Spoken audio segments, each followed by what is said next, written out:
তো অ্যাকচুয়াল শিলিগুড়ির রাস্তা আগে এই কৃষ্ণনগর রোডটা বিরাট বিভীষিকা ছিল, মানে কলকাতা থেকে যারা আসতো শিলিগুড়ি বা তারাপীঠ এই রাস্তাটাকে অ্যাভয়েড করতো আর কি, এত জঘন্য রাস্তা ছিল। কিন্তু আজকের ডেটে সেটা নেই, আজকের ডেটে রাস্তা খুবই সুন্দর রাস্তা, 4 লেন রাস্তা হয়ে গেছে, পুরোটাই ম্যাক্সিমামটাই হয়ে গেছে আর কি। বারাসাতের পর থেকে খানিকটা বাকি আছে কাজ। তো এটা হচ্ছে বহরমপুর বাইপাস। তো চলো সামনে এগিয়েই যেটা মহানন্দা রিভার আছে, মহানন্দা রিভারের উপর দিয়ে আমরা যাব। তো ডান দিকের পার্টটা কাজ হয়েছে কিনা সেটা তোমাদেরকেও দেখিয়ে দেবো। আমার গাড়ির পেটিএমের ফাস্ট্যাগ ছিল, সেই ফাস্ট্যাগ তো 28 তারিখ পর্যন্ত তারপরে থাকবে না আর কি, পেটিএম উঠে যাচ্ছে। তো যার কারণে আমি নতুন করে আবার ফাস্ট্যাগ নিচ্ছি এখানে।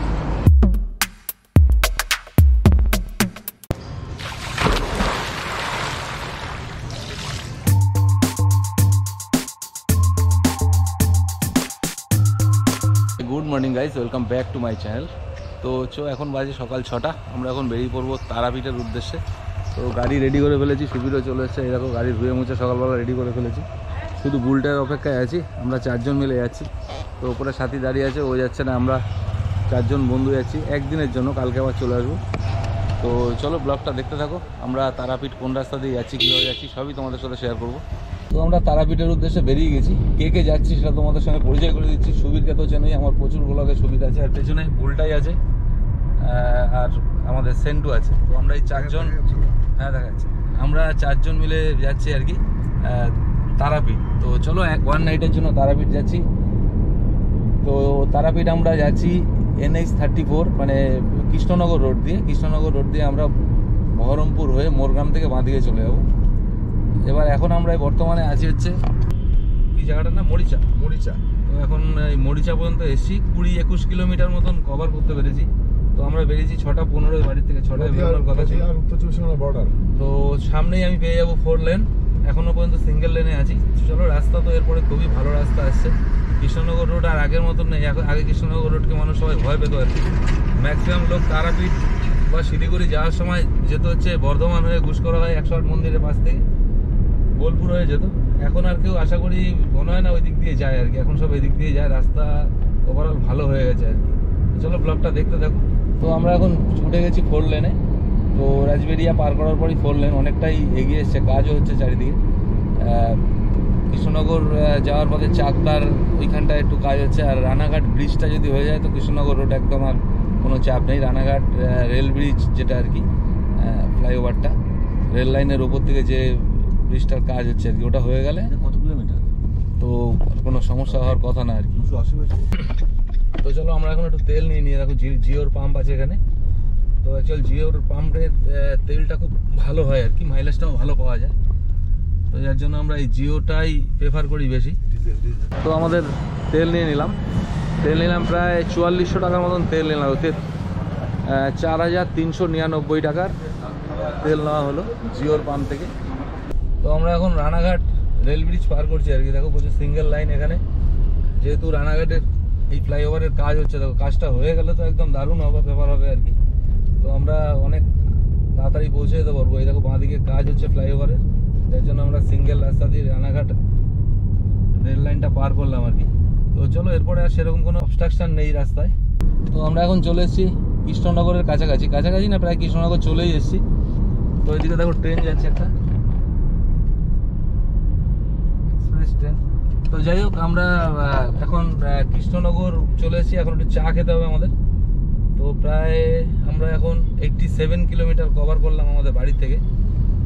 তো এখন একটু চা খেতে হবে, চা খেয়ে তারপরে আবার আমাদের জার্নি স্টার্ট করব। তো কৃষ্ণনগর পার করার পর আমরা একটা জায়গায় এসে দাঁড়িয়েছি, একটা রোড সাইড ধাবা আর কি। তো রোড সাইড ধাবাতে আমরা একটু ব্রেকফাস্ট করে নেবো, আর একটু চাও খাবো। অনেকক্ষণ ধরে তোমাদের বলছিলাম আমাদের চা খেতে হবে। তো এখন বেজে গেছে 8:20, এখন ব্রেকফাস্টটা করে নেবো। ব্রেকফাস্ট করে চাটাও খেয়ে নেবো।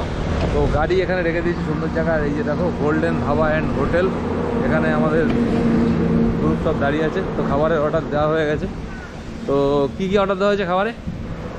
সবজি আর হ্যান্ডমেড রুটি, মানে হাতের রুটি, হাত রুটি আর সবজি।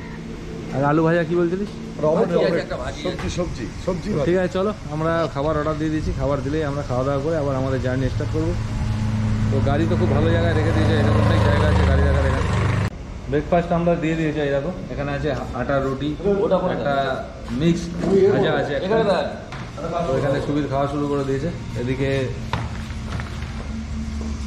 এটা হচ্ছে গোটায় সবজি, মিক্স সবজি আর রুটি। তো চলো খাওয়া দাওয়া করে নিই, আবার কথা হবে। আমাদের ব্রেকফাস্ট হয়ে গেল, আমরা ব্রেকফাস্ট করে আবার বেরিয়ে পড়লাম। তো আমাদের তারাপীঠ পৌঁছাতে ধরো 1টা বাজবে। তো তারপর আমরা যেহেতু আমাদের কোনো চাপ নেই, আমাদের তাড়াতাড়ি পৌঁছাতে হবে এরকম কোনো ব্যাপার নেই। গাড়ি চলছে 80-85 স্পিডে গাড়ি চলছে আর কি, রাস্তা ওভারঅল ঠিকই আছে এখন। তো আমরা যেহেতু বিকেলবেলা পুজোটা দেবো, তাতে আমাদের কোনো সমস্যা নেই।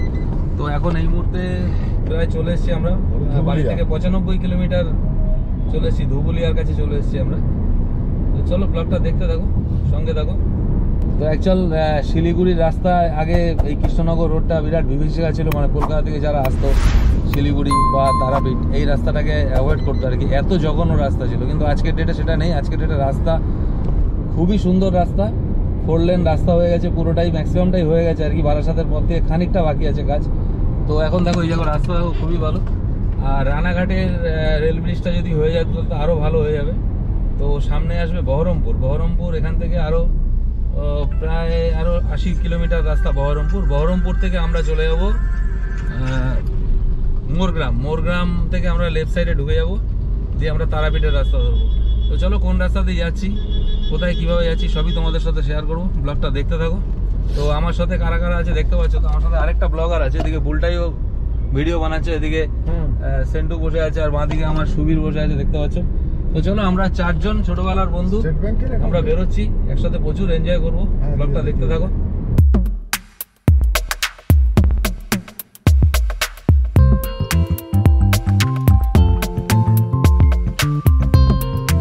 অনেকেই জানতে চাও বহরমপুর বাইপাসটা কোন জায়গা থেকে শুরু হয়েছে। কলকাতা থেকে যাওয়ার পথে অনেকেই জানতে চায় আর কি, অনেকে কমেন্টস করে। তো আমি দেখিয়ে দিচ্ছি, এই যে রেল গেটটা দেখছো, আগে যেটা বহরমপুর বাইপাসে আমরা বলতাম নদীর ধার দিয়ে রাস্তাটা, এই রেল গেটটা পার করে গিয়ে বাঁ দিকে ঢুকে যাচ্ছে সেই রাস্তাটা, সেই জায়গাটাও তোমাদেরকে দেখাচ্ছে। ওই জায়গাটা লেফট টার্ন না করে সোজা একদম এই রাস্তা ধরে সোজা গেলেই বাইপাস পড়বে আর কি। তো এই লেভেল ক্রসিংটাই পার করলাম, পার করে এবার সামনে এখান থেকে খানিকটা 1-1.5 কিলোমিটার যাওয়ার পর বাঁ দিকে চলে যাচ্ছে পুরনো যে আমরা বাইপাস বলতাম আর কি, যেটা টাউনকে অ্যাভয়েড করতো। কিন্তু ওই যে রাস্তাটা ঘেঞ্জিও ছিল। তো যাই হোক, নদীর ধার দিয়ে যে রাস্তাটা, ওই রাস্তাটা তো যাওয়ার এখন আর কোনো ব্যাপার নেই। ওই রাস্তা থেকে খানিকটা যাওয়ার পর সোজা রাস্তায় গেলেই পড়বে বাইপাসটা। তো চলো আমি সামনে গিয়ে তোমাদেরকে আরও ভালো করে দেখিয়ে দিচ্ছি। দেখো আমার বাঁ দিকে যে রাস্তাটা ঢুকে যাচ্ছে, এটা পুরনো বাইপাস ছিল আর কি, পুরনো বাইপাস বলতাম। এই রাস্তাটা সেই নদীর ধার দিয়ে যাচ্ছে, আর অনেকগুলো রেলগেট পড়ে। দেখো এই যে রাস্তাটা ঢুকে যাচ্ছে, গার্ডরেল দেওয়া আছে। আর আমরা চলে যাবো সোজা একদম আগের বহরমপুর যে রাস্তাটা যাচ্ছে মেন রোড, সেই রাস্তায় যাচ্ছি। খানিকটা যাওয়ার পরেই দেখবে বহরমপুর বাইপাস পড়বে।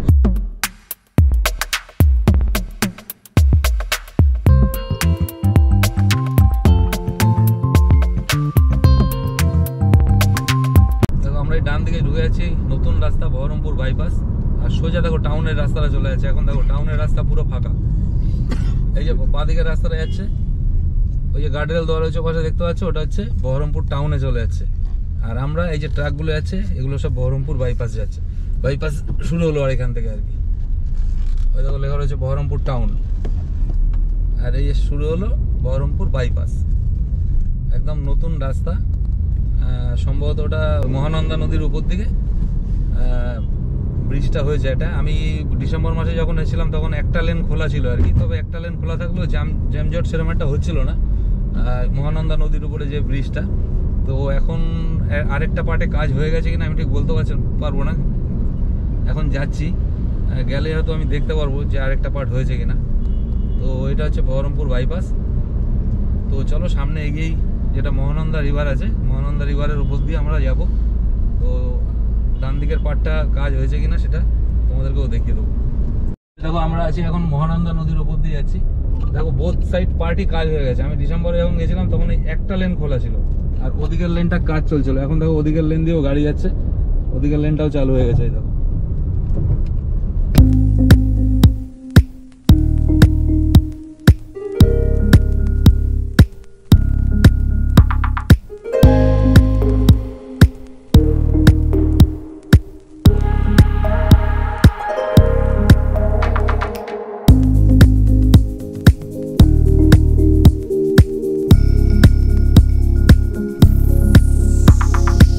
আমি আমি চলে এসেছি এখন পেছনের সিটে। তো আমি এই সেন্টুর পাশে আমি বসে আছি। তো আমি এখন গাড়ি চালাচ্ছি বুলটাই। তো আমি প্রায় বাড়ি থেকে 170 কিলোমিটার গাড়ি চালালাম। সকাল 6টায় বেরিয়েছি, সকাল 6:15 বেরিয়েছি বাড়ি থেকে, সকাল 6:15 বেরিয়ে এখন বাজে 10:35। তো চলো বুলটাই প্রায় 5 কিলোমিটার 6 কিলোমিটার গাড়ি চালানো হয়ে গেছে আর কি। তো এদিকে এই দেখো বুলটাই গাড়ি চালাচ্ছে, আমি চলে এসেছি পেছনে, আর সামনে সুবীর রয়েছে। তো এখন মোরগ্রাম পর্যন্ত বুলটাই চালাক, তারপরে যখন তারাপীঠের রাস্তায় ঢুকবো তখন আমি দেবো। এতক্ষণ আমি একটু রেস্ট করে নিই। গাড়ির পেটিএমের ফাস্ট্যাগ ছিল, সেই ফাস্ট্যাগ তো 28 তারিখ পর্যন্ত তারপরে থাকবে না আর কি, পেটিএম উঠে যাচ্ছে। তো যার কারণে আমি নতুন করে আবার ফাস্ট্যাগ নিচ্ছি এখানে। তো নতুন করে ফাস্ট্যাগ আবার কি ব্যাংকের এটা এয়ারটেল পেমেন্ট নতুন আবার ফাস্ট্যাগ স্টিকার সব নতুন হয়ে যাবে। আর পুরনো পেটিএমে যা ব্যালেন্স ছিল সেটা এটাতে চলে আসবে। 34 নম্বর জাতীয় সড়কে এই শিবপুর টোল প্লাজাতে এরকম গাড়ি রেখে আমার পেটিএমের ফাস্ট্যাগ ছিল। তো পেটিএমের ফাস্ট্যাগটা চেঞ্জ করে আমি এয়ারটেল ব্যাংকের ফাস্ট্যাগ করলাম, এয়ারটেল পেমেন্ট ব্যাংক। তো আমরা এখন চলে এসেছি মোরগ্রাম চলে এসেছি। মোরগ্রাম থেকে আমরা এই বাঁ দিকে ঢুকে যাচ্ছি, দেখো তারাপীঠের রাস্তায় এই বাঁ দিকে আমরা ঢুকে গেলাম। এই যে মোরগ্রাম লেখা রয়েছে, শিউড়ি চলে যাচ্ছে, রামপুরহাট, তারাপীঠ সব এই রাস্তায় চলে যাচ্ছে। তো আমরা এখন NH 14-তে আছি, আর খুব বেশি হলে 10 থেকে 12 কিলোমিটার কি 15 কিলোমিটারের মধ্যে হয়তো তারাপীঠ চলে আসবে আর কি। রাস্তার অবস্থা এখন প্রচণ্ড জ্যাম, আমরা একটা লেন দিয়ে ডান দিকের লেন ধরে যাচ্ছি আর কি। দেখো বাঁ দিকে পুরো লরি দাঁড়িয়ে আছে, অনেকক্ষণ ধরে এই জ্যামটা চলছে। তো দেখা যাক আমরা কটায় পৌঁছাই। দেখো ওদিক দিয়ে বাস আসছে আর কি। তো ওদিক দিয়ে গাড়ি আসলে আমাকে একটু ডান দিকে ওকে জায়গা দিতে হচ্ছে, কেননা ওরা তো ওদের লাইনে ঠিকই আসছে, আমি রং রুটে আসছি, যার জন্য ওদেরকে জায়গা দিয়ে আমাকে যেতে হবে। এইভাবেই অনেকক্ষণ ধরে প্রায় না হলেও 7-8 কিলোমিটার এইভাবে এসছি আর কি। তো চলো আমরা দেখা যাক কটায় পৌঁছাই গিয়ে। তো এখন বাজে 12টা, আমরা সম্ভবত 1টার মধ্যে পৌঁছে যাব। তো 1টার মধ্যে পৌঁছে আমরা ফ্রেশ হয়ে লাঞ্চটা করে নেবো, লাঞ্চটা করে নিয়ে একটু রেস্ট করে তারপরে আমরা বিকেলের দিকে আবার মন্দিরে যাবো পুজো দিতে। তো চলো ব্লগটা দেখতে থাকো। আর তো রাস্তার অবস্থা দেখতেই পাচ্ছ, একটা সাইড পুরো জ্যাম, লরির জ্যাম। কী কারণে লরির জ্যাম রয়েছে একটা সাইড কিছুই বলতে পারছি না। তো আমরা এখন চলে এসেছি রামপুরহাটে। তো রামপুরহাটে এসেছি একটু চা খেতে হবে। দেখো এখানে একটা ছোট্ট চায়ের দোকান আছে, গাড়ি এখানে রেখে দিয়েছি, দিয়ে আমরা একটু চা খাবো। আমরা রামপুরহাটে একটু টি ব্রেক নিলাম, 5 মিনিট লাগলো, একটা আমরা চা খেলাম, চা আর বিস্কুট। তো চলো আর বেশি রাস্তা নেই এখান থেকে, আর 10 কিলোমিটার মতন রাস্তা তারাপীঠ। তো আমরা এখন তারাপীঠের রাস্তায় ঢুকে গেলাম। তো এখন আর এখান থেকে তো বেশি রাস্তা নেই। তো সামনে তরুণের ওখানে আমরা একটু দাঁড়াবো, গিয়ে একটু ফটো নেবো আর কি। তো চলো আর মিনিট 10-এর মধ্যে আমরা তারাপীঠ ঢুকে যাচ্ছি। তো আমরা প্রায় তারাপীঠ ঢুকে গেছি, দেখতে পাচ্ছ পেছনে তরুণটা রয়েছে। তরুণের কাছে এখানে দাঁড়ানোর উদ্দেশ্য হচ্ছে এখানে একটু ছবি তুলবো বলে, কেননা দেখেছি এই ছবিটা দেয় আর কি। তো এর আগে আমরাও এখানে ছবি তুলেছি, তারাপীঠে এসেছি, এই তরুণের ছবিটা তুলবো না, তাই ছবিটা তোলার জন্য এখানে দাঁড়ালাম। তো দেখো তরুণটা অসাধারণ লাগছে, সুন্দর।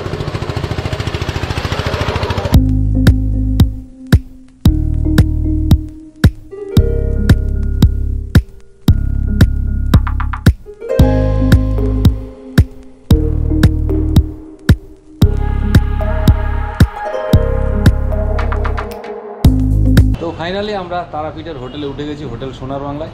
তো সোনার বাংলা এই কারণে নিলাম, সুইমিং পুল আছে, সুইমিং পুলে একটুখানি ঝাপঝাপ দেওয়া যাবে। তো আর আমরা একটু পরেই আমরা সুইমিং পুলে নামবো। তো দেখো এখানে কার পার্কিং, আমার গাড়িও এখানে রাখা আছে, সুন্দর কার পার্কিং। তো রুমটাও তোমাদেরকে দেখাচ্ছি, চলো। তো আমরা 4 জন আছি, দেখো এইখানে 2 জন শুতে পারবে, আর এখানে 2 জন শুতে পারবে। ওয়াশরুমটাও তোমাদেরকে দেখিয়ে দিই, দেখো ওয়াশরুমটাও খুব ভালো, এই দেখো ওয়াশরুম।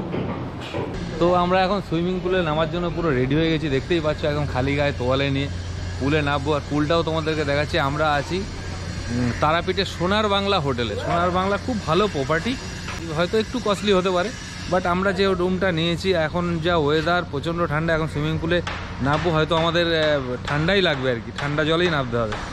বাট এখন এসি, আমরা যেহেতু বাড়িতেও এসি চালাই না, এখানেও এসি চালানোর মতন প্রয়োজন নেই, যার জন্য আমরা এসি রুম নেইনি, নন এসি রুম নিয়েছি। 4 বেডের রুম, 2500 টাকা নিয়েছে, কিন্তু রুম খুবই ভালো, তোমাদেরকে তো রুমই দেখালাম।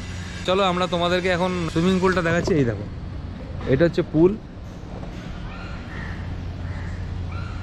দেখো পুলে এখন আমরা নামবো আর কি। তো যদিও এখনও দেরি হয়ে গেছে, 3টে বেজে গেছে প্রায়। তো এখানে দেখো বুলটাই রেডি হয়ে গেছে। বুলটার একটা ইউটিউব চ্যানেল আছে, বাবি ও বাবা। তোমরা সাবস্ক্রাইব করে দিও বুলটাইয়ের চ্যানেলটাকে। সেন্টু নাচছে, দেখো বড় সুইমিং পুল। বাহ বাহ বাহ, ভেরি গুড ভেরি গুড। বাবু ঠান্ডা লাগছে? ভালো ঠান্ডা।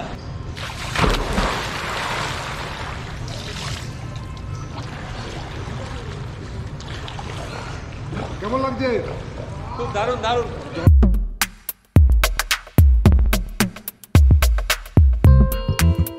তো আমরা দেখলে প্রচুর এনজয় করলাম সুইমিং পুলে, আর বেশিক্ষণ থাকলাম না, প্রচণ্ড ঠান্ডা জল। অ্যাকচুয়াল সমস্যা হচ্ছে ঠান্ডায় আর কি, ওই জন্য তাড়াতাড়ি উঠে পড়লাম। তো বুলটাই আবার সেকেন্ড টাইম নাচছে, এই দেখো। তারাপীঠের স্টার হোটেলে আমরা এখন লাঞ্চ করতে পেরেছি, এখন প্রায় 4টে বাজে, আমরা এখন লাঞ্চ করতে পেরেছি। তো এই দেখো এখানে লাঞ্চ করতে পেরেছে সেন্টু, বুলটাই, সুবীর। চলো আমরা খাওয়া দাওয়া করে নিই। A few moments later. 8:30 বাজে আমরা চলে এসেছি একদম মন্দিরের কাছে ভিআইপি গেটে, যেখান থেকে আমরা পুজো দেবো আর কি। তো দেখাচ্ছি আমরা এখানে পুজোর ডালাগুলো আমাদের সব সাজাচ্ছে, তোমাদেরকে দেখাচ্ছি দেখো। তো এখানে আমাদের সব পুজোর ডালাগুলো সব রেডি হচ্ছে আর কি। তো দেখো এখানে অনেক রকমের প্যারা আছে। একটার মধ্যে ঝুড়ির মধ্যে পড়ে।